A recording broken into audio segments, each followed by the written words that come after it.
Guurka ma ahan qabriga jacaylku, immisa jacayl ayaa dhaliyay miraha guurka. Assalaamu calaykum. Soo dhawaada asxaabta ku xiran channelka.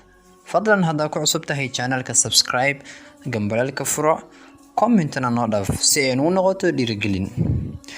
Waa maxay jacayl? Waa maxay jacayl? Runtii jacaylka waa dareen. Jacaylka waa in doole soo malaabto arigiisa ilaa guurka kadib.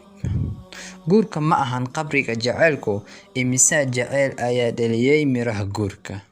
Jacaylku micnihiisa waa inaad marnaba u baahneen raaligelin xitaa haddii laga khaldan yahay. Runtii jacaylka dhabta ah si kastoo u soo maraan xanuuno ama ay u soo maraan duruuf qalafsan, si sahlan lagama yaabo inay isku bedelo. Walaal, jacaylku marnaba ha isku dayin inaad iibsato. Maxaa yeelay jacaylku lama iibsado, balse isaga ayaa dantiisa u yimaada. Jacaylku waa dareen aad u qurux badan, kaliya wuxuu rabaa qof garta micnaha ofinta. Kalsoonidu waa tilaabada ugu horreysa jacaylka.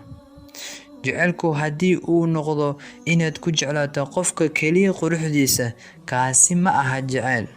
Balse jacaylka dhabta ah waa inaad qofka ku raali ahaantaa oo aad ku jeclaataa dhammaan qofka ceebihiisa. Waan ku jeclahay qof inaad ku dhahdo mise aad u qorto aad bay u fududahay.